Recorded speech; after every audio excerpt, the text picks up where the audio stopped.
unmute myself. Good morning, good afternoon, good evening. This is Firoze Manji from Daraja Press. Welcome to the second of our series of interviews with the authors who contributed chapters to Fanon Today, Reason and Revolt of the Wretched of the Earth, edited by Nigel C. Gibson. We have a star lineup here today. We have Samah Jabr, who is a psychiatrist and physiotherapist living in East Jerusalem. Samah, welcome to the show. We have also Liz Berger, is a child psychiatrist living in New York and founding steering committee member of the USA Palestine Mental Health Network.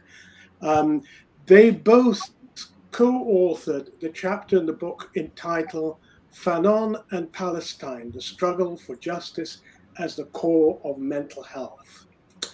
We have also Rosemere Fereira da Silva, who is a titular professor at the State University of Bahia, Universidade do Estado de Bahia, where she has taught since 2012. She's a specialist in Brazilian literature, Afro-Brazilian literature, comparative literature, and ethnic African studies. Her chapter in the book is on the influence of Frantz Fanon's thought on Black female intellectual production in Brazil. We're very pleased also to have another author, Deivison Faustino, who is an anti-racist researcher and disseminator of Frantz Fanon's thought in Brazil. He wrote the chapter on the wretched by COVID-19 and the colonial faces of Black genocide in Brazil. And last but not least, we have Miraj U, who is a writer, psychologist, activist, dancer, artist, and author of Travel and Movement in Clinical Psychology, The World Outside the Clinic. He's on the faculty of the Yale Program for Recovery and Community Health, an organization committed to advancing social and health justice. His chapter is entitled On Signs, Symptoms, and Stereotypes, Fanon, Institutional Racism and Institutional Subjectivity. And to interrogate you and give you a hard time, we have Nigel C. Gibson, who is the editor of the book, but also, how he does it, I don't know, also a contributor to a chapter within the book. And we'll be having looking at the chapter titles in a little while. So a warm welcome to all of you. It's really delightful to put faces to names that we've been working on for months. So, over to you, Nigel. Thank you very much, Firoze. The book, which I just your sound is not coming through. Oh, can you unmute me? For some reason, I can hear him. It's just a little bit muted or unmuted. I've just muted you, and I will unmute you. But you are still not. Can you hear me? I can hear him, but it's just a little bit late. Can you hear him? Yes, we can hear him. Hello, testing, 1, 2, 3. For some reason, I'm not getting the echoes. I'll try and switch over. Do you want me to keep on? Miraj says it's a bit delayed. Okay, go ahead. Okay, so well, thank you, Firoze, and thank you all contributors for both contributing to the book and also for being here today. As I was advertising, here's the book, and I just want to today's panel, under the title of Fanon and the Struggle for Justice and Mental Health, combines authors from all three parts of the book.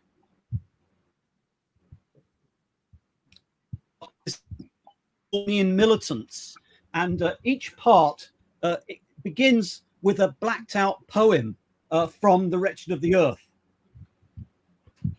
The second part,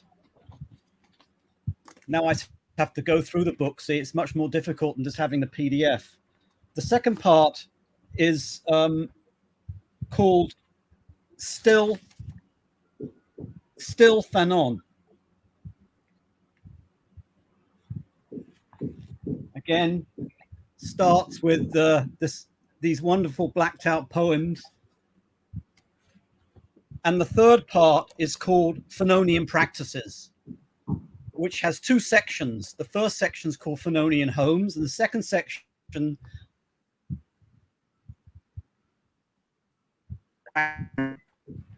so 4 chapters under discussion today. The first chapter is from the first part. The authors are Liz Berger and Samah Jabr, and the title, as Firoze mentioned earlier, is Fanon and Palestine: The Struggle for Justice as the Core of Mental Health. And then we move to the second part, which is called Still Fanon. Sorry, this is a bit complicated, but it gives you a sense of the scope of the book, with a chapter by Miraj Desai called Of Signs, Symptoms and Stereotypes, Fanon, Institutional Racism and Institutional Subjectivity. And then we move to the final section of the whole book, which is called Fanonian Practices in South Africa, with 2 chapters from that section, one by Rosemere Fereira da Silva and the other by Deivison Faustino. Rose's chapter is called The Influence of Frantz Fanon's Thought on Black Female Intellectual Production in Brazil, and specifically one of the 2 intellectuals she speaks of is a psychoanalyst, and is specifically interested in thinking about psychoanalysis in terms of racism and Black experience in Brazil. And the second chapter is by Deivison Faustino, The Wretched by COVID-19, The Colonial Faces of Black Genocide in Brazil, which is thinking about Brazil, contemporary Brazil, and the way, the genocide that's taking place in contemporary Brazil in the midst of a pandemic. So these are all very topical chapters. So I think we'll start off with to talk about Palestine with Liz and Samah. So I'm not sure who wants to go first, but I'll leave that to you.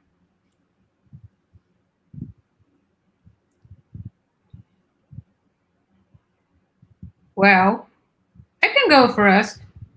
Well, no, I was wondering, Samah's on muted at the moment. As far as I can hear, I can't hear her. Or we can just follow the order.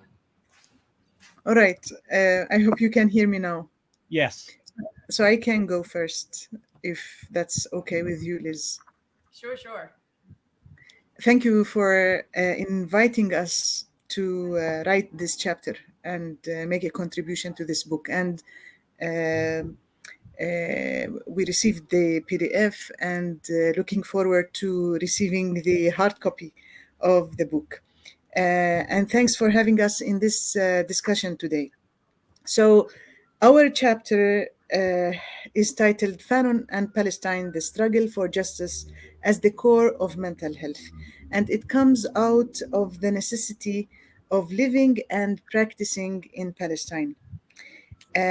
So while it appears that the psychiatrist Frantz Fanon wrote nothing addressing the specific situation faced by the people of Palestine under occupation, and we got this information from a personal and an email correspondence with Alice Shirky, who is a a person who worked closely to Fanon and an important resource about him. So no written address of the Palestinian cause in the literature left by Fanon, but still his prophetic insights remain a source of inspiration to Palestinians even at this time, 60 years after his death. And this is for two important integrated concerns that Fanon had. One is the quest for justice in the face of oppressive control of one population by another. And the other is the understanding that this subjugation is not only political, economic, or military, it is also profoundly and inherently psychological. So these two concerns are very relevant to the Palestinian experience, especially for the professionals of mental health. In Palestine, when I talk about Palestinians, I'm talking mainly about the Palestinian people who continue to live in the Palestinian territories. The situation in Palestine is a situation of geopolitical fragmentation.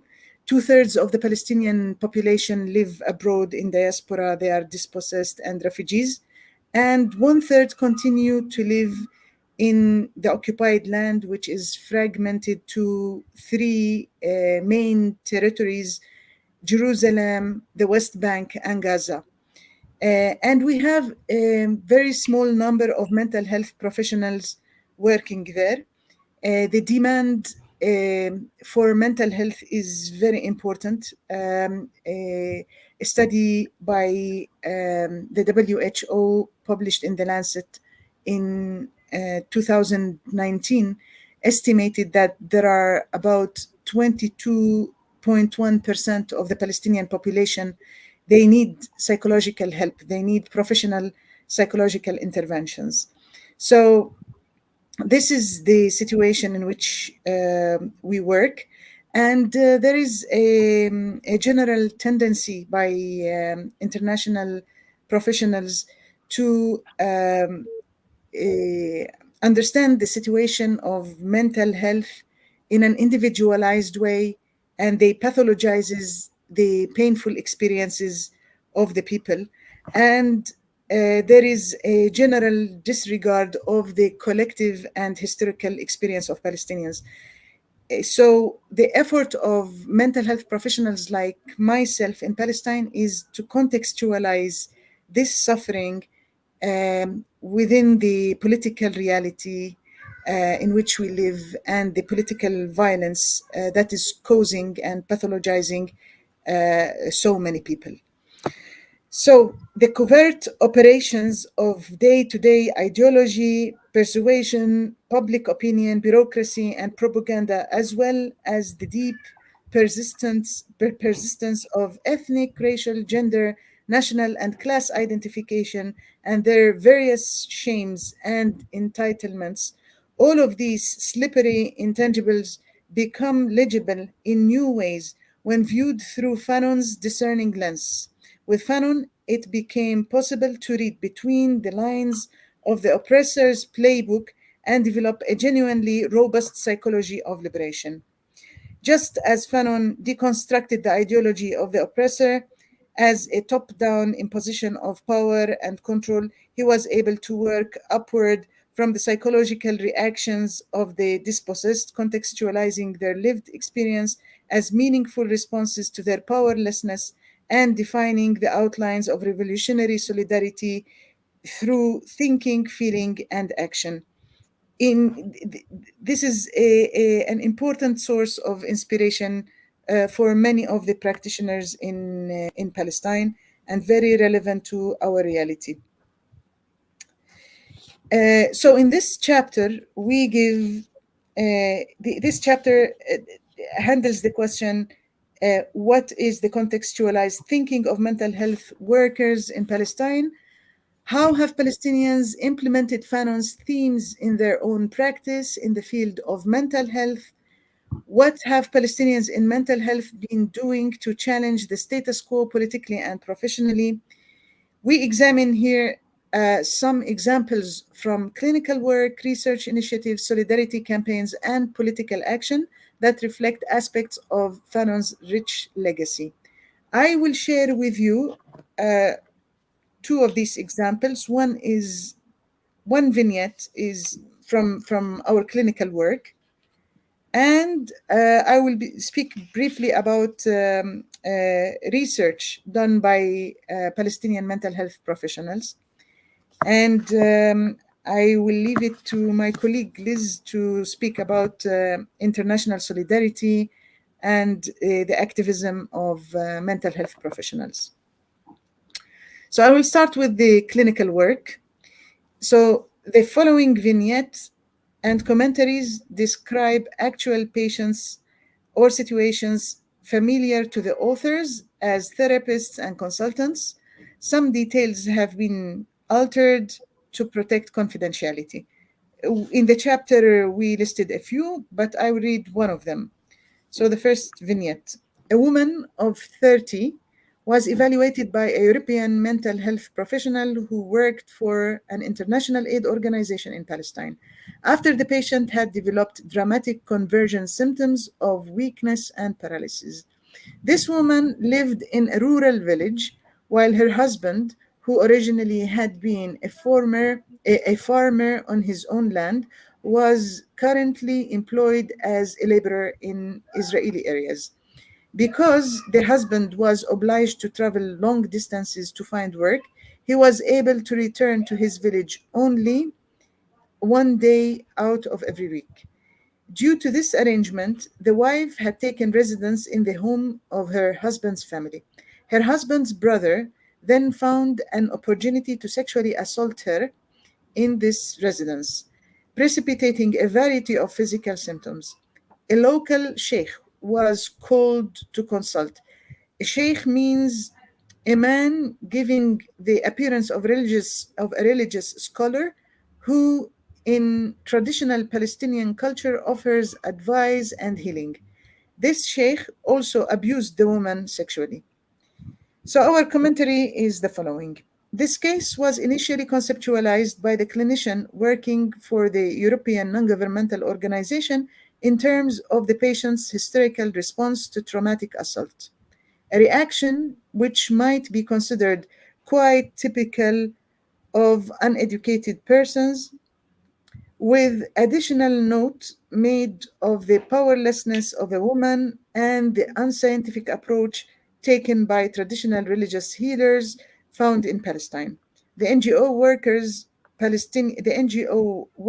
Palestinian supervisor acknowledged aspects of this formulation, but in addition highlighted the role of the colonialist context in which the absence of the husband was a key feature permitting and setting in motion the patient's victimization. The absence of the husband, in turn, was driven by the cascade of circumstances caused by the occupation, the destruction of local agriculture through land seizure and population resettlement, restriction on movement, demolition of homes, loss of roadways through which agricultural products are brought to market, and the pervasive disintegration of village economy, community integrity, family cohesion, and way of life.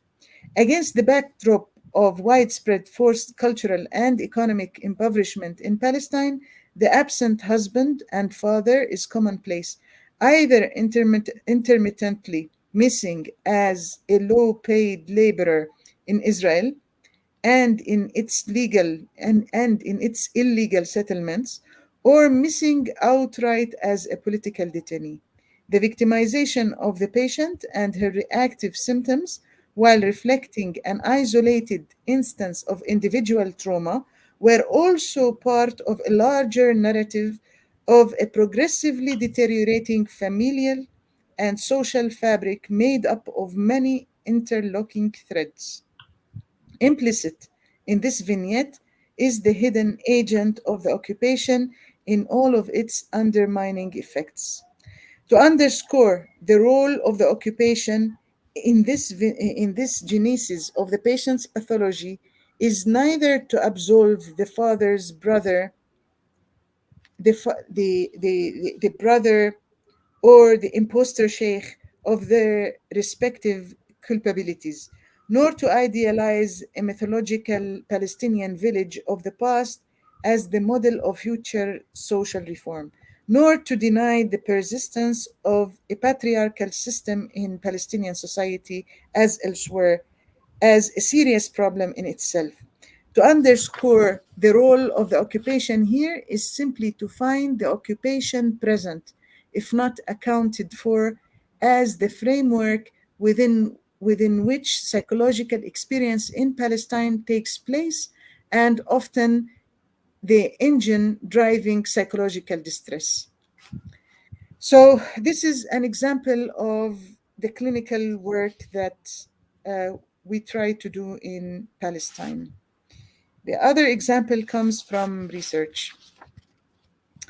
And here I want to mention that over so many years, there have been leading mental health professionals. One colleague who passed away from Gaza with well-known international reputation was Dr. Iyad Sarraj from Gaza, the founder of the Gaza Community Mental Health Center. And he was a clinician and a researcher, and a few others like Nadira Koverkian, who wrote a book about the unchilding of Palestinian minors, and the research center at Birzeit University, the Institute of Community and Public Health at Birzeit University, led by Dr. Rita Jakaman. All of that work tried to shed a light about the influence of political violence on the well-being of the Palestinian society, and to understand the individual psychopathology within the framework of political violence and the occupation. Much of the research in Palestine historically has employed the standard tools and methodologies of Western academic medicine, using internationally accepted criteria for the diagnosis of specific mental health diagnoses, and adopting, at least in part, the framework of the individual case and case prevalence as a platform for bringing the suffering of the people of Palestine to the attention of scholars, policymakers, and communities around the world. More recently, these tools of Western medicine have themselves been the focus of study and debate in Palestine as elsewhere. Here, too, the pre-science of Fanon is relevant, as Fanon was the first to explore in detail the limitations of the Western clinical approach to the mental health of global populations experiencing colonial oppression. It is important to recognize that Fanon did not succumb to a naive intellectual model that interpreted all mental health disorders as nothing but the consequence of imperialism and colonialism. Far from such reductionism, Fanon saw the need to integrate the understanding of individual psychology and pathology with an analysis of the social forces that act upon, with, and through the individual psyche.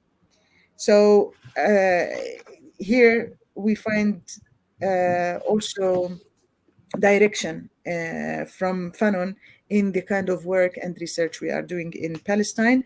And maybe I consumed my time, and I don't want to take more of the time of my colleague Liz. So I hand over to Liz Berger. Thank you. Thank you. Wonderful, Samah. First, I want to thank Firoze and Nigel for their commitment and generosity making all of this possible. Have to say too that reading the papers of the other authors on this panel set off sparks in my mind about the paper that Samah and I wrote, and illuminate some things that we didn't say but might think about for the future. The part of the paper that I'll summarize is the activism by mental health people such as myself who aren't Palestinian and don't live in Palestine, but operate in teamwork with colleagues there by organizing mental health workers into political action networks within various other countries. The basic function of each of these solidarity networks is to get the word out regarding the violence of Zionism as an ideology and the Israeli occupation as its manifestation, and to make explicit the forms of exploitation inherent in the occupation: apartheid, colonialism, capitalism, racism, and patriarchy. The UK Palestine Mental Health Network came first, followed by the USA Palestine Mental Health Network, now joined by Belgian, French, Irish, and South African mental health networks, and some others under construction in other countries. With the Palestine Global Mental Health Network, which is located in Palestine and involves also Palestinian mental health workers in the diaspora, these solidarity networks participate in coordinated global action campaigns as well as local projects. Each network has a steering committee and then fans out into project-related committees and a general membership that receives news reports and follows us on social media. Some of our network activities have been to bring study delegations of international activists directly to Palestine to meet with colleagues there, to hold film festivals, to develop position statements, to present in-person conferences along a teach-in model, to host a series of online presentations by Palestinian thought leaders as in mental health and human rights. This is organized by the UK network, has the name Cafe Palestine, and is marvelous. Many network participants are Palestinian scholars, and we highlight their work in online resources. The solidarity networks are probably best known for our Don't Go campaigns, Don't Go to Israel, which parallel and support BDS, the Boycott, Divestment, and Sanctions movement that was launched in 2005 by broad-based engagement of civil society within Palestine. The networks ask mental health organizations not to hold conferences in Israel that collude with the occupation, and ask international speakers not to present at conferences in Israel that collude with the occupation. These Don't Go campaigns have resulted in considerable pushback from mental health people who support Zionism and the policies of Israel. All of this has generated emotionally volatile exchanges in the public sphere, which are themselves helpful in exploding the secrecy related to the occupation and revealing the hidden complicity with the occupation of many mental health organizations. The thinking of Fanon and those who further elaborate his ideas are everywhere in this work. Most salient for me are these points. 1, the centrality of psychological domination to economic domination. 2, the centrality of propaganda to liberation through awareness of the internalized psychological violence inflicted by the oppressor's propaganda. 3, the centrality of collective approaches, the importance of working out together our forms of action. Isolation is our undoing, so we have to improvise a group process of organizing and continuing to raise our own consciousness in answer to the question of what is to be done. We at the Solidarity Networks aim to invent new ways of living, but of course that pathway is not always so straightforward. Thank you.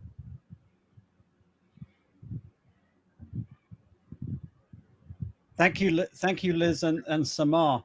I'm gonna make a point now, but I'm not expecting an answer to the question. It's specifically interesting to me in the structure of the book that your chapter comes before a chapter by a Syrian activist, feminist activist, Rasan Ghazawi, and their chapter is about it's called Reading the Term White Syrian Through Fanon, an anti-colorist feminist critique, and where they argue that the term White Syrian had been initially used in Syrian intellectuals' writing to build bridges with Black people's struggle by renaming and framing the communities who are surviving Syrian state and allies' different forms of oppression in the liberated areas. Black Syrians, whereas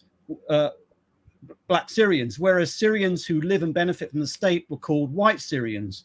While this was and is the intellectuals' writings, directions, and intentions, the term nevertheless was quickly used as a shaming and bullying in activists and organic intellectual communities in everyday language.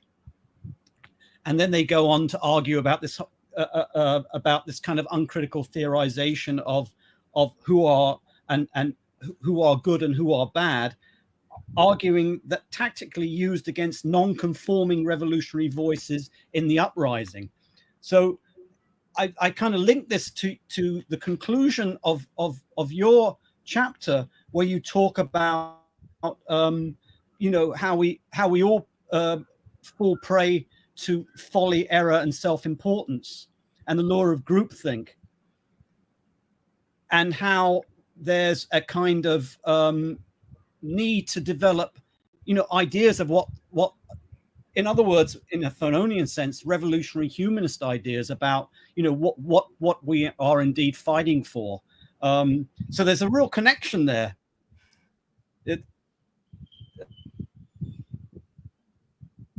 Over to Miraj Desai, who's going to speak about his chapter, which I also think connects not only with Fanon, but also with with the critique, with Fanon's critique of this whole notion that Samah talked about. It's a sort of the medical model from above, and the idea of trying to create collectively and listen to those from below, and be open to a completely different way of practice.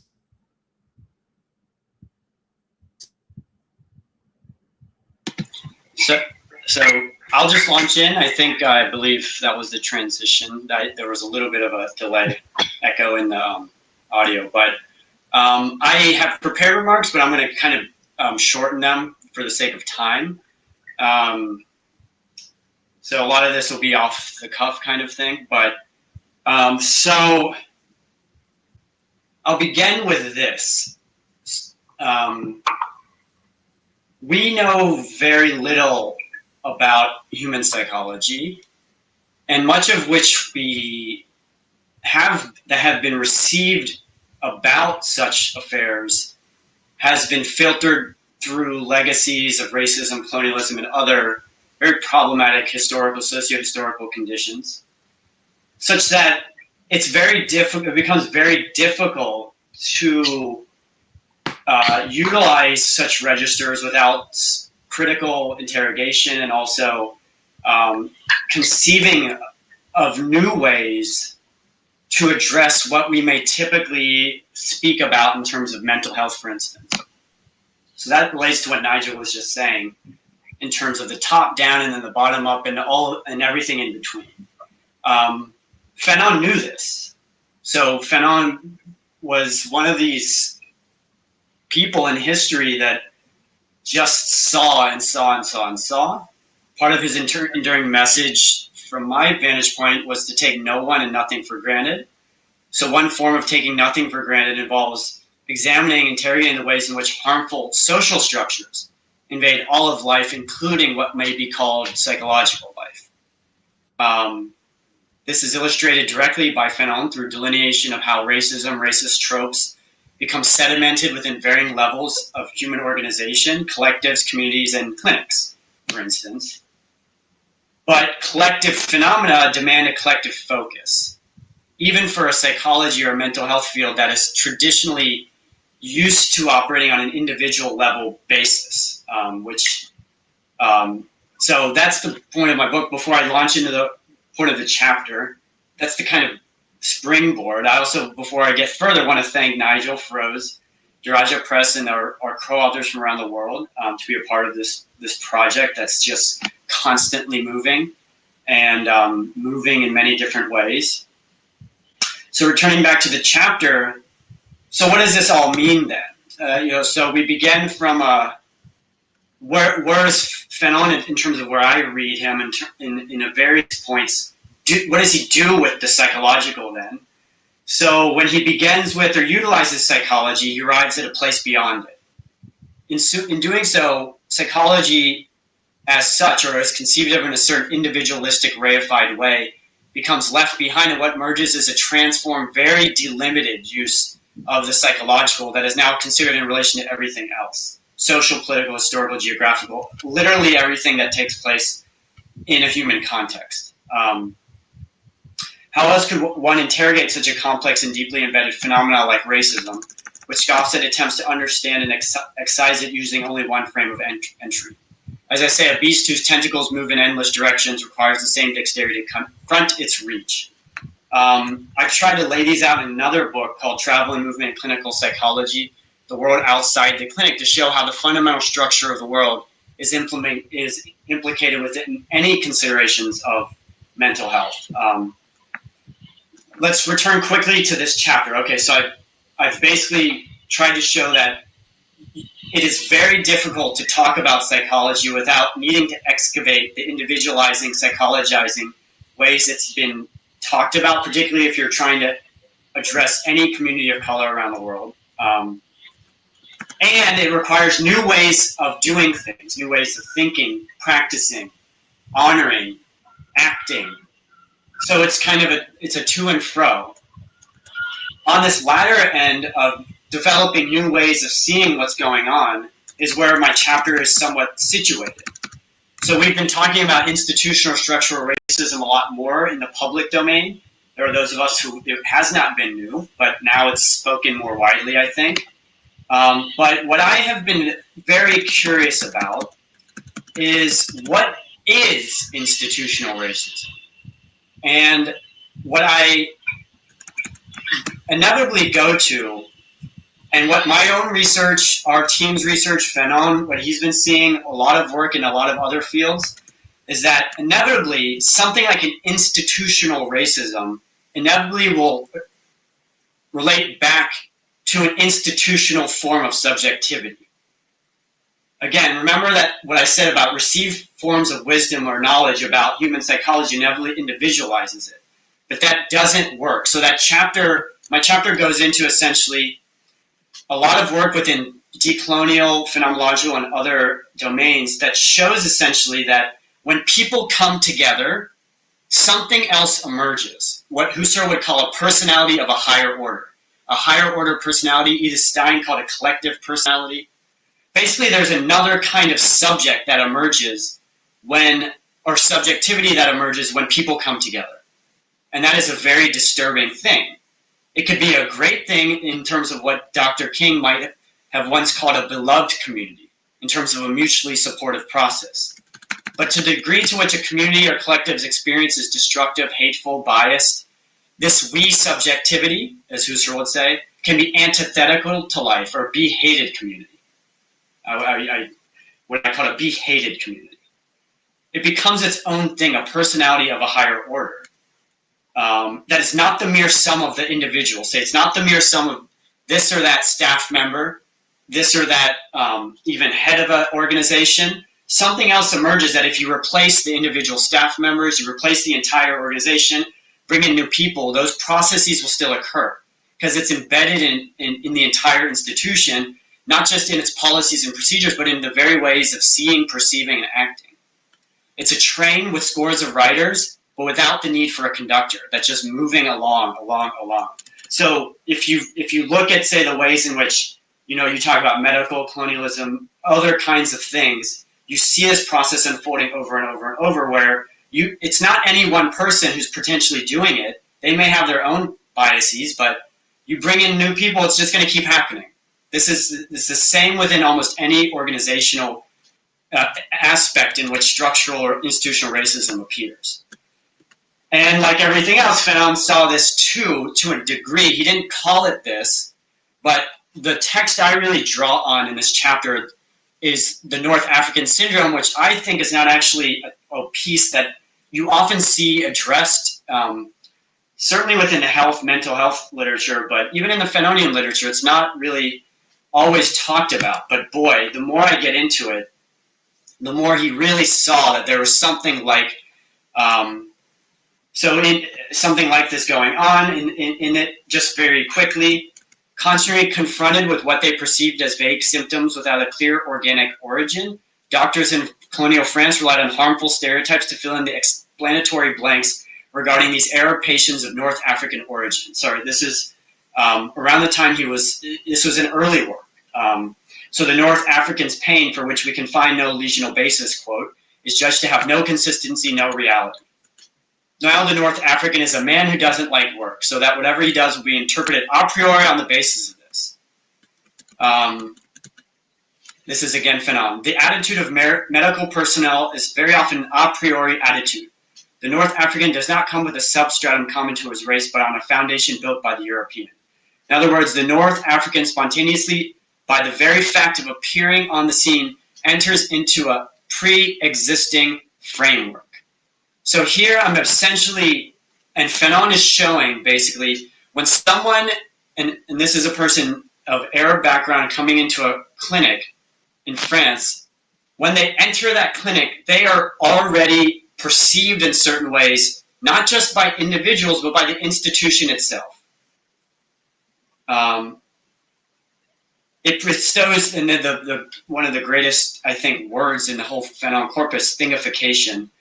It bestows thinghood onto this person, but by doing so, ignores the person's social life, systemic oppression, which would actually give the context to their suffering. If you really looked at that context, you would see that the person is living through unbearable circumstances, without family, without love, without human relations, without communion with the group. He will feel himself emptied, without life, in a bodily struggle with death, death on this side of death, a death in life. That's Fanon's quote. Thus, the North African thing, being a thing, was already dead before any alive North African person arrived onto the scene or into the clinic. In this France, the prognosis of death was already inscribed prior to the patient's symptom presentation. So I'll just end here by saying the continued horizon of this sort of work, which we're trying to do in a lot of different ways currently, is to further examine and confront the ways in which institutional or structural rules, policies, procedures, and subjectivity or personality inculcate bias inculpably. Why inculpably? Because at their origin is a ghost in a machine. It is a ghost in a machine. A subject who does not always have a discernible face, a personality of a higher order that if one tries to locate the mastermind, one may find nobody at all. So I'll end there and just end on this note that this is particularly why, in my view, these problems of institutional structural racism, colonialism, are so elusive and intractable, because there's no one and nobody there to be held to account. Thank you. You are watching Fanon Today, Reason and Revolt of the Wretched of the Earth. We have a lineup of interesting and amazing guests, and we'll continue with the discussion, and I'll hand over to Nigel Gibson. Thank you, Miraj. We're now moving on to discussants from chapter authors from the third section of the book. and I think, which is about, and part B of the third section, which is Fanonian practices in Brazil. Brazil is a, the discussion of Fanon in Brazil is quite wide and quite deep, and quite new, and quite exciting, and there is a history there, which is important, which is also reflected in both these chapters. So I want to first of all turn it over to Rosemere, certainly connecting to the question of Fanon understood in terms of the Black experience in Brazil.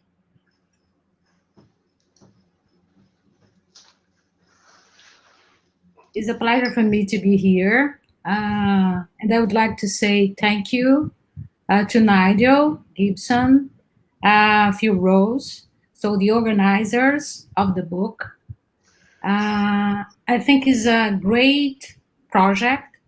And when I was invited to be part of this project, I was doing my postdoc at the University of Connecticut. And when Nigel invited me to be part of this project, I was thinking about one thing that is really important, that is language. So I was just like worried about how translate the ideas from the authors that I was thinking of working on. But anyway, so I tried to translate and put into words my best. And it was amazing, because this is my third experience. And the chapter is about the influence of Frantz Fanon's thought on Black female intellectual production in Brazil. So I'm a literature professor, and I work in the northeast of Brazil in a public university. And the university is called UNEB, the State University of Bahia. And in that university, I just work. So my main question is about the Black female production in literature. So in 2009, I went to the US just to study with Louis Gordon. When Louis introduced me, Professor Louis Gordon, when he introduced the ideas of Fanon in my project. And since then, I've been working with Frantz Fanon. So just in the introduction of the chapter, I just give an explanation about the reception of Frantz Fanon's in Brazil and the Black identity. So I talked about an article published by Alfredo Sérgio Guimarães. Alfredo Sérgio Guimarães is a professor. He's a professor in São Paulo, in a public university in São Paulo, the University of São Paulo. And he's just discussing in his article that Fanon was just begin to read in Brazil since the visit of Jean-Paul Sartre and Simone de Beauvoir in 1960. In fact, for some people. And after the dictatorship, some intellectuals who were outside of Brazil during the period, so they studied Fanon, like Abdias Nascimento, Clóvis Moura, Ottaviani, and Paulo Freire. So they were responsible for, later, they were responsible for the introduction of Frantz Fanon in 1980s in Brazil. So, and they were responsible for the introduction in the universities. But also, I would like to say that the social Black movement in Brazil was very important to the introductions of Fanon's ideas in Brazil. And the Black movement is like a social movement and is a pedagogical movement. So it was so interesting because a lot of intellectuals and Black intellectuals in the Black movement in Brazil, they start reading, sometimes they start reading what they don't really and what they don't read at universities. So it was the case of some Black female intellectuals like Lélia Gonzalez, Beatriz Nascimento, and Neuza Santos Souza. In the article, in the chapter that I wrote, I'm talking about two of them. So I'm talking about Neuza Santos Souza. She was a psychoanalyst, and she was born in 1948 in Cachoeira, in Bahia. And she wrote a book, an interesting book and a famous book in Brazil, named, the book, there is no translation in English, and the title of the book is Tornar-se Negro, as vicissitudes da identidade negra em ascensão. So she's just trying to discuss how is the importance of become Black. So, and the importance of the Black identity in Brazil. And she was working with the emotional experience of Black people in Brazil. So in this book, she is just trying to explain the contradictions in when Black people in Brazil, they talk about their Black identity. Okay, and she also talks about the problem of branqueamento, the problem of how to be white, and sometimes for some people how it's hard to hide the Black identity and show one identity is not really the identity of the Black people. And in terms of branqueamento, so she discusses the violence and the violence of racism, the effects of racism in a persona negra, and the experience of negation as Black. She designed she tried to understand the concept of the ego and the relation between the ego and the ideal ego. So her work is based on Fanon's idea, and she was one of the first psychoanalysts to introduce in psychoanalysis in Brazil, Fanon's idea.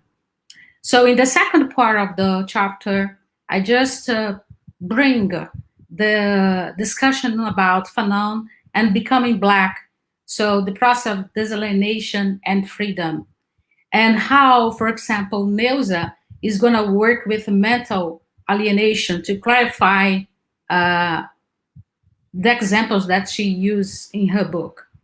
So in the third part of the chapter, the name of the part is The Black Body of Lélia Gonzalez and the Experience of Becoming Black. So Lélia Gonzalez and Neuza Santos Souza, they probably, because of the time they were working and studying in Rio de Janeiro, probably they were they had participation in Black movements at the same time, the same period. So what I'm saying in that part is bringing Lélia Gonzalez to the discussion and discussing her work as a critical voice of the, in quotation, place of Negro in Brazilian society. And just to conclude the chapter, I just point the fundamental conditions for Black existence and how the examples from the trajectory of Neuza and Lélia are going to be important, an important experience, and talking about the subjective of Black people. So I think that's the discussion, and I think we can discuss a little bit more as you ask questions. Thank you. Thank you, Rose. I'd now like to move on to the penultimate chapter of the book, which is by Deivison Faustino. He's a sociologist And his chapter's called "The Wretched by COVID-19 and the Colonial Faces of Black Genocide in Brazil." So, Deivison, I'm wondering if you can speak about your chapter. Nice. Thank you. It's an honor to be here with you, especially my colleague, Professor Rosemere. Thank you. Before starting, it's important to say that when Nigel Gibson invited me, I was working on researching on the relationship between Hegel, Marx, Freud, and Fanon. I am a professor at the Federal University of São Paulo, and I work with mental health and social service. And my interest is Fanon's anti-colonial appropriation of the Hegelian dialectic and how colonial violence compromise the reciprocity of recognition, but above all, what are the consequences of this commitment for mental health? And my original intention in the article was to talk about it. However, the coronavirus pandemic changed everything. For us, Brazilian people, not just pandemic as a biological fraud changed everything, but above all, the social and political response to the pandemic in Brazil changed everything. So that's what I covered in my article: the contributions of Fanon's the Wretched of the Earth to understand the colonial phase of contemporary Black genocide in Brazil.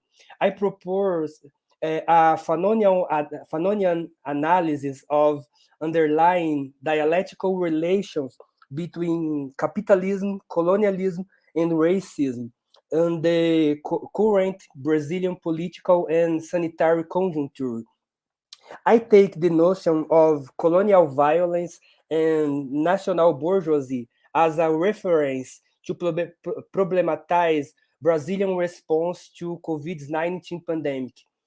For example, when Bolsonaro, or president now, when Bolsonaro came to power, he attacked attacked democracy, attacked institutions, defends the return of the military dictatorship.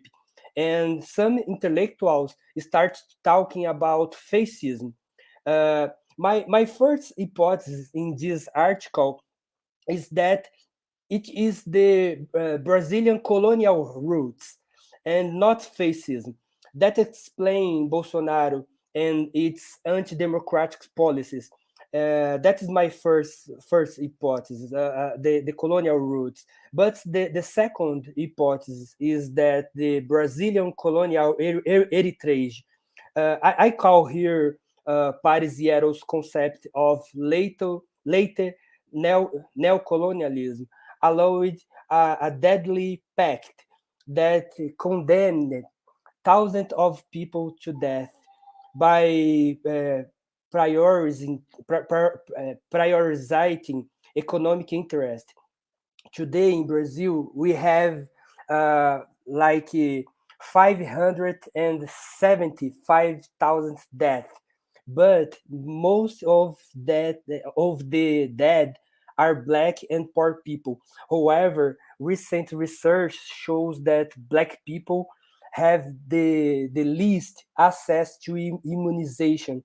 The profile of the victims explain the negligence of the state with the situation. In Le Damné de la Terre, Le Damné de la Terre is precious here. Although Brazil gained its independence in 19th century, we didn't have complete decolonization. It does not have a bourgeoisie with a vocation to break with imperialism. The result is the maintenance of a violence that cannot be disguised. This neo-colonial violence increase in the current stage of capitalism accumulation, especially in the periphery, and racism, but also the interruption of the reciprocity of recognition of Black people as people is fundamental here, because it legitimizes death policies.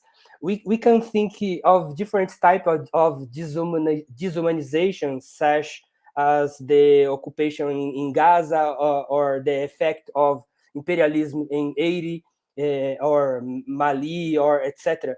To conclude, in the article, I argue for the contemporary character of Fanonian thought to the show relations between racism and the current stage of capitalist accumulation in the global periphery. And I think the current crisis, the pandemic crisis, is a perfect and tragic example of that system of death. Is that? Thank you.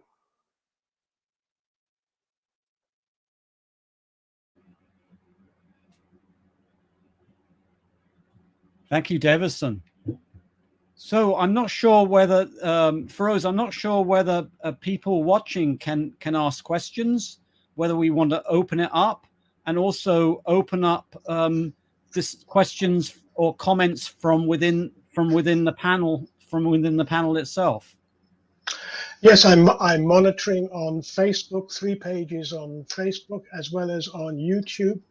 No questions yet, but you've seen I've posted some of the comments that have been made, basically celebrating these wonderful speakers.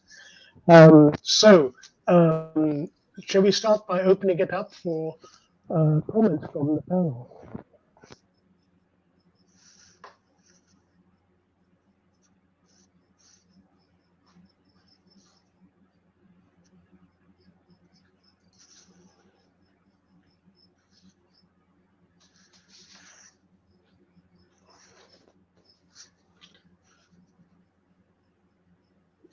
We have one comment on the Brazilian colonial roots allowed prioritization of economic and over Black lives lost in pandemic.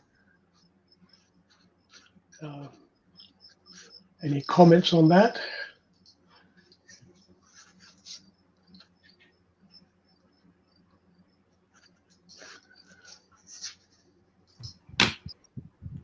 And then I can follow you. Sorry, can you say that again?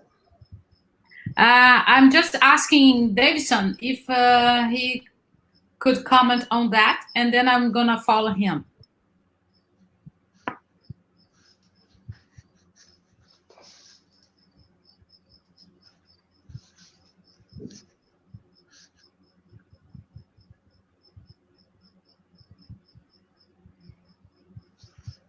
Deivison, do you want to comment on the question?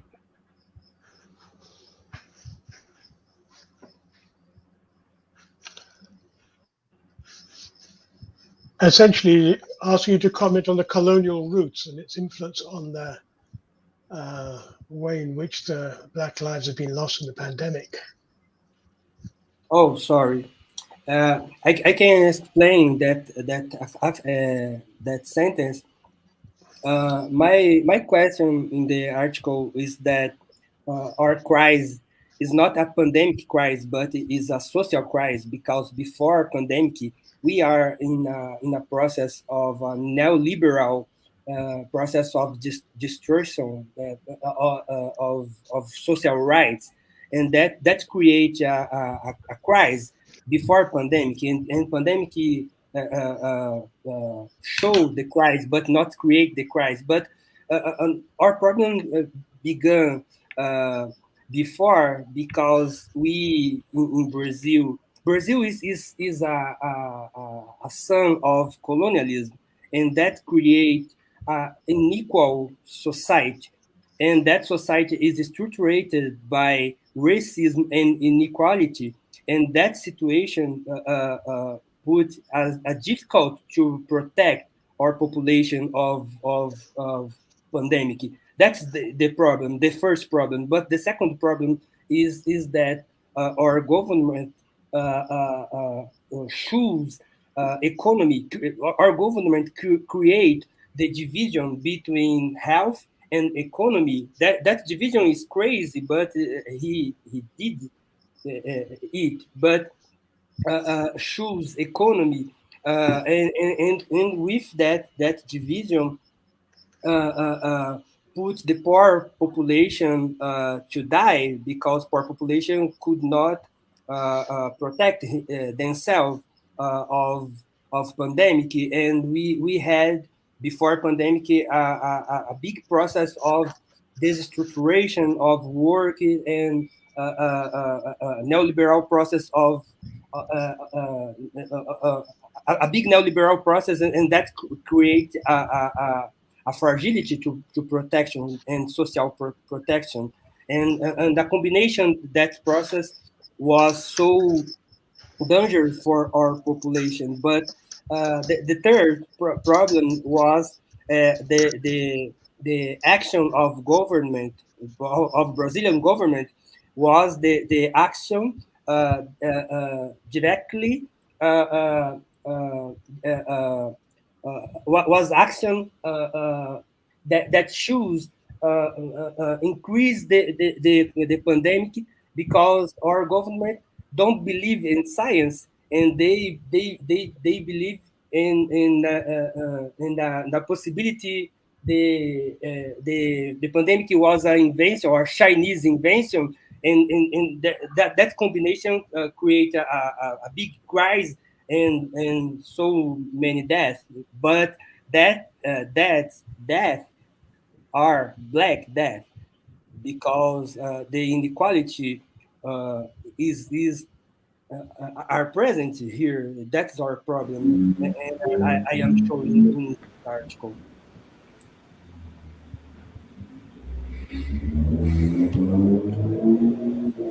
Rose, do you want to? You said you wanted to also jump in. Sure. Well, the government that we have in Brazil today, the federal government, is not working just to include people in the economic system. With the pandemic situation, we have a big crisis. And who is suffering? Poor people is suffering, but in the case of Brazil, poor people, we are talking about the majority of poor people is Black. We are 56% of the population. We are not in position of power, but we are the majority. Indigenous people are dying because there is no plan for indigenous and how are going to structure the problem of indigenous land. So indigenous communities, especially the indigenous communities in the north of Brazil, they are suffering because there is a plan of exploration in the land. So what's going on now is that all the groups, minority groups in Brazil, have difficulties to survive, because we need to fight against the disease, and also we need to fight against the absence of strong actions towards minority groups.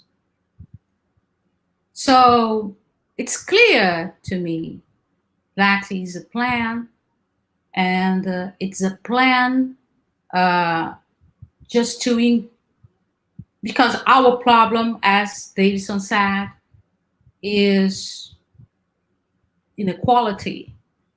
So we are, before the government that we have now, we've been working so hard just to have more equality.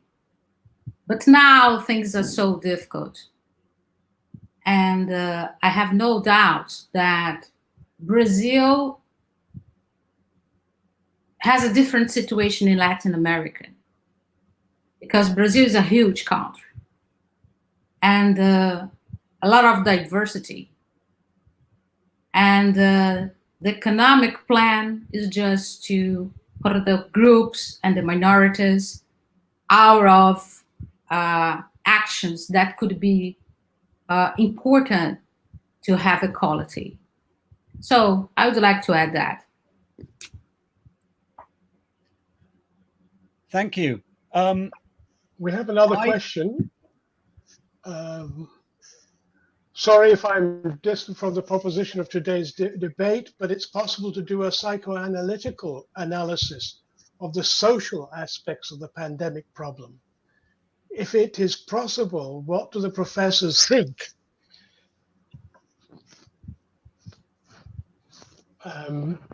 We have another question come up as well.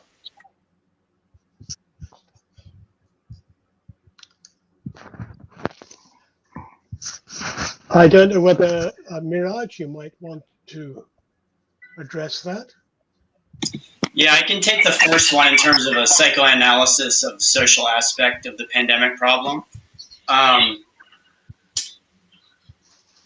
So I would think that we need, certainly one can do that, but there's a but, which is, in my, so let's just read through Fanon and what he's done with psychoanalysis, which is ultimately, in terms of understanding the situation of the Black person, the colonized, psychoanalysis inevitably, from his reading, will lead to an individualizing of the issue and missing that, so to speak, the unconscious is outside. So that's not to say you couldn't use a lot of the, as I've tried to show in the past, there are similarities in which you kind of need, which psychoanalysis adopts, which looks at how these problems are multi-layered or over-determined. So an example would be the fact that in this country, if you're poor, if you're in communities of color, if you're in rural areas, things like that, COVID-19 is going to hit you harder. If you're in Navajo country, indigenous. Now, it's just on the surface there that's the problem. And it's the way in which we've structured the whole of society that's leading the infection to reach those most vulnerable. Those who are in precarious employment circumstances, those who don't have access to healthcare as it is, those who are of limited means and income. So as Paul Farmer once said about Ebola, the previous epidemic, which was people are dying not of Ebola, but of poverty. So psychoanalysis, however, I think historically struggles with things that are out in the world. So that's how I would respond to that good question. Thank you. We have another question that's come in. It's a combination of questions. It's from the Bradford 12. You may recall that the Bradford 12 were a group of young Asian militants in the UK who were arrested and imprisoned by the British police. One of them has written to say, many of my progressive friends who struggle for a better world have children who have been hospitalized and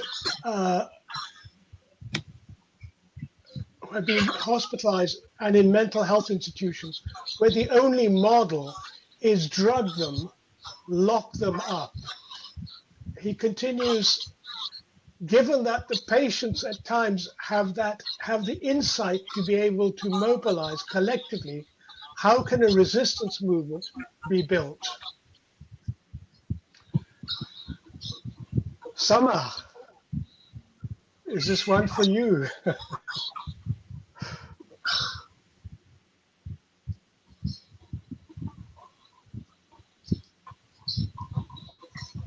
You are switched off.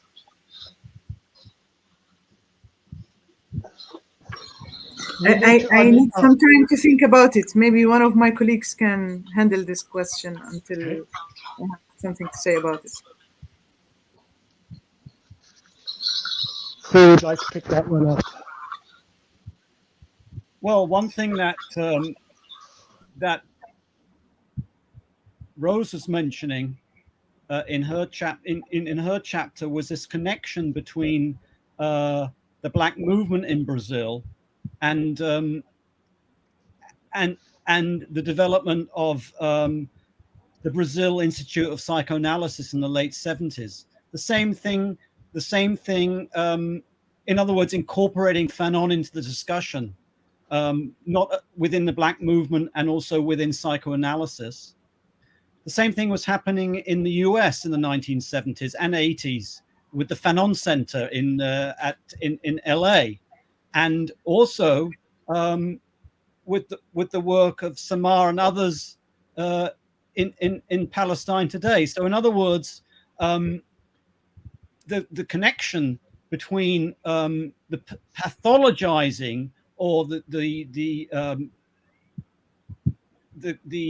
medicalization of mental illness, especially within carceral situations, that it has to be connected to sort of decolonize that and revolutionize that. It has to be connected to revolutionary social movements, which in a certain sense is what the reason and revolt of the Wretched of the Earth is about.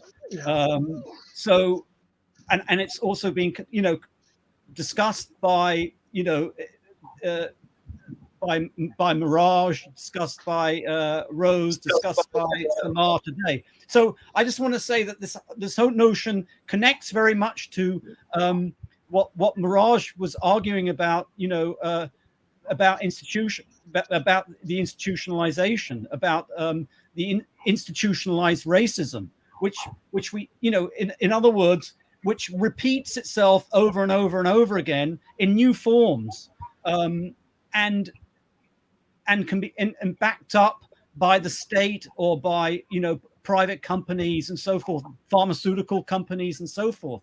So it gets back to Fanon's argument that that in the end it has to be there have to be connected with critical intellectual movements, wholly collective and democratic social movements, where these kinds of discussions can go on, and pressures can be pressures can be made.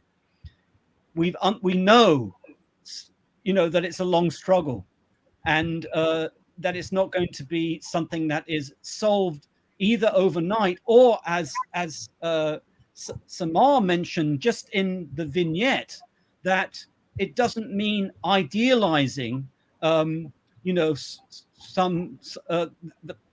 Palestine of before 1948, or for Fanon, idealizing pre-1830s Algeria.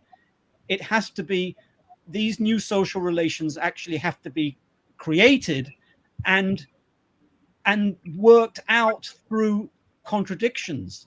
In other words, it's not as though we come to a new situation, a decolonized society, and then everyone's fully well and fully fit and so forth. In other words, Fanon makes it very clear in the final chapter of The Wretched of the Earth, the work that has to be done after a successful successful revolution against the French. I mean, he's writing this in 1961. The decolonization actually hasn't happened, but he knows it's going to happen. And so his emphasis on mental health and the legacies of trauma are something that he's very aware that are going to continue after the French has left, which is an enormous challenge to us to think about, what happens after, and to be thinking about that as we try to think about what we're doing today. I want to kind of build on that, and you raised so many important points, and so I spoke about personalities of higher order personalities in terms of institutionally racist subjectivity and that thing. There's another side to it, which is these are also indicative of social movements. So it's not just these oppressive institutions that have this kind of haunting subjectivity or personality. Social movements do as well, of all stripes. Not the ones, any really social collective or movement, and that includes, say, what's happened after George Floyd. Look at the world that has just been unleashed by this social movement, and so that is a very important thing, and it's something that I don't think we have an adequate understanding of. And like I said, I mean that very seriously, that we don't know much about human psychology, and that we're far more connected than we ever realize. And this legacy has just, I think, done so much damage to make us feel so much more isolated than we are. And that's not just to humans, it's to animal life, to plant life, as we're seeing with the onslaught of climate change. So I very much feel like that's the other more hopeful, actional side that Fanon was clear about. It wasn't, if you read some of the things that he's saying, he's very clear that there is a different way, and that you must become your own foundation, as Nigel wrote about as well. Radical mutations of consciousness and things of that nature. So.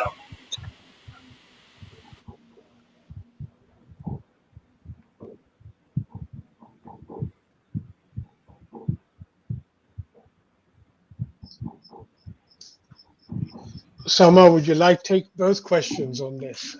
Perhaps Liz. Yes. Maybe I will say a few things about it. It's my mental association to the question that was raised previously about insight and the collective work. And then I will answer. The two questions are interconnected, in fact.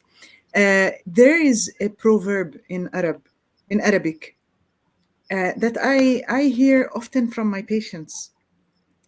They say in defense of, in front of, when I'm examining them and I'm examining their insight, they say العين بصيرة والإيد قصيرة, which means I'm insightful, I have the insight, but my hand is short, my arm is short.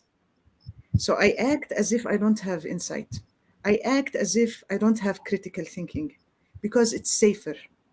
Because if I declare all what I see, all what I observe, my arm is short. I cannot defend myself.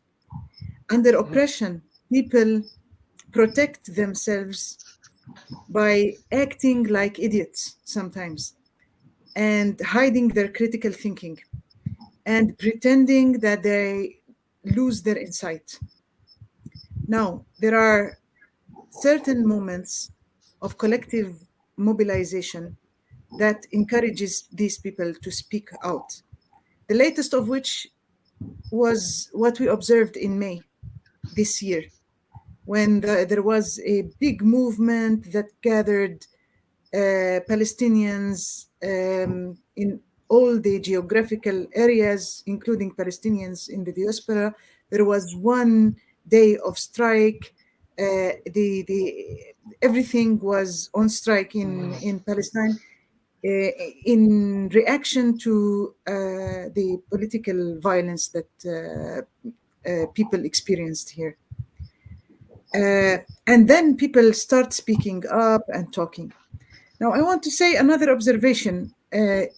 When we reach our common goal, this is very rewarding, and it encourages many people to be frank about their insights and critical thinking. But when we don't, and often in the case of Palestine, we don't, because the powers against Palestinians are so huge and multiple. So when we don't, people question their insight. People tend to back off. If they don't reach the goal, they get confused between the goal and the values that drove them in the direction of that goal. That's very good. And often in our discourse with people, we try to explain the differences, write about the differences and the collective depression that can reach people that can arrive to people when they don't reach their goals. And here is the importance of solidarity. Solidarity not only within the Palestinian collective, but also international solidarity that validates the experience of Palestinians, because we are facing international regimes and powers.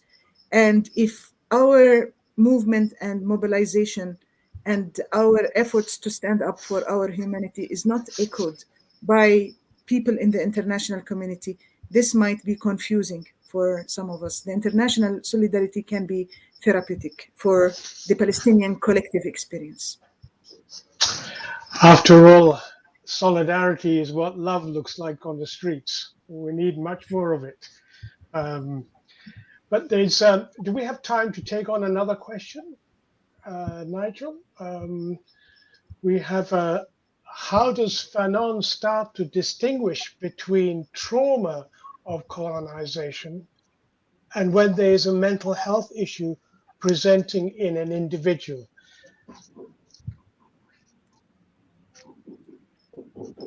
Well, let me answer that as quickly as possible, because I know we're running out of time. But if you read the last chapter of The Wretched of the Earth, he makes it very clear, as I think Samah has when she was discussing her chapter, her and Liz's chapter on Palestine, that you can't really separate the individual from the social situation. And so, although there certainly could be individual therapy, and he's certainly not against individual therapy, but he also says that in Black Skin, White Mask, for example, he says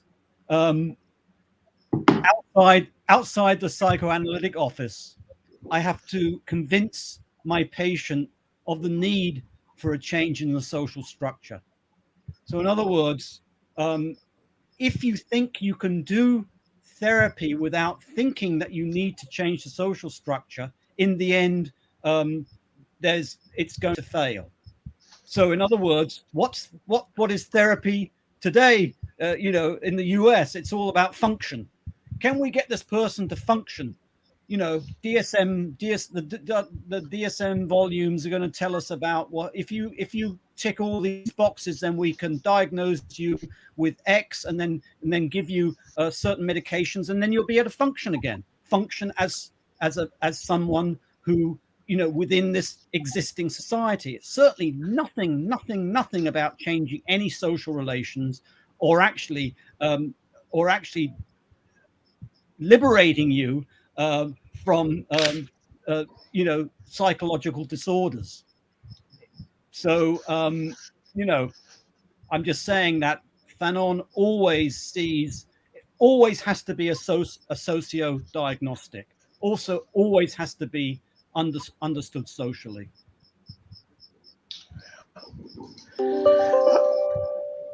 I mean, it seems to me the striking thing about all the chapters in this book, and oh gosh, what's happening? The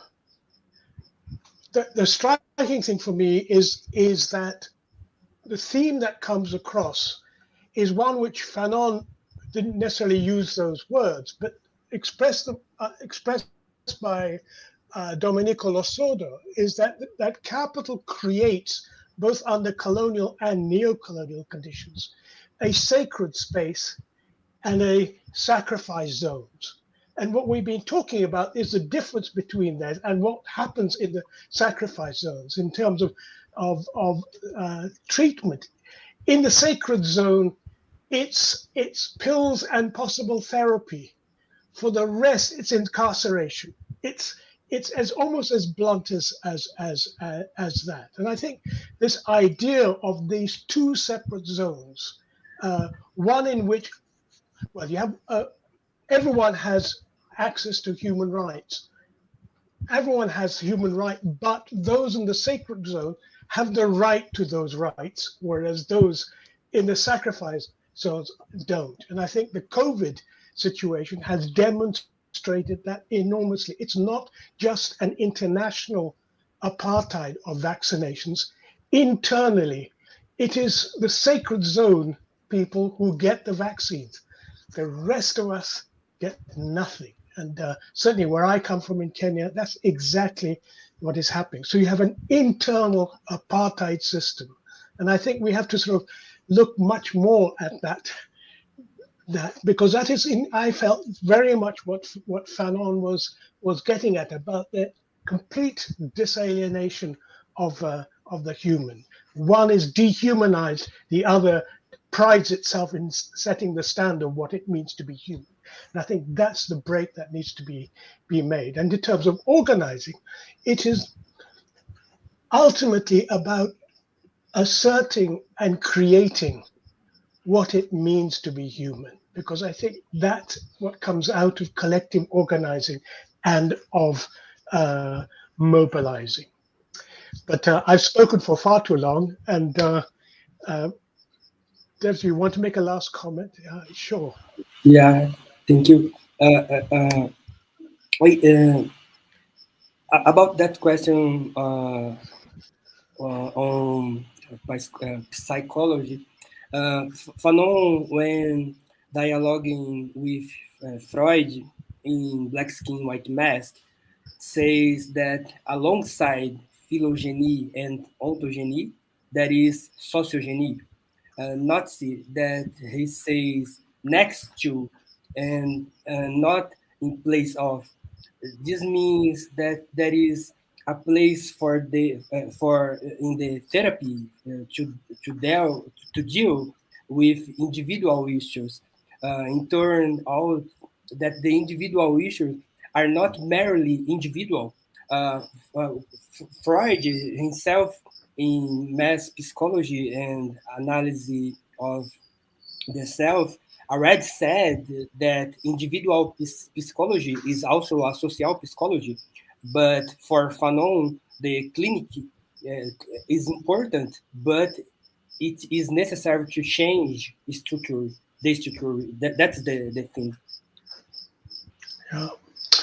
Well, I think we have run out of time, but I would like to thank you all for the extraordinary contributions, and I think the comments that have appeared in speak to that. So, Samah, thank you for your really brilliant insights. Liz, we would have loved to have interrogated you more, and I feel bad that we haven't done so. Rosemere, excellent. Thank you for your participation. Miraj is turned into a mirage, so I can't see him, but thank you. Deivison, also, thank you for your, and especially for those whom English is not the first language. I think it's been extraordinary how well you have communicated yourselves. And as always, Nigel, thank you for making such an extraordinary book happen. It really is a huge achievement. So I'd just like to say thank you, and get your copy as soon as you can. They're running out.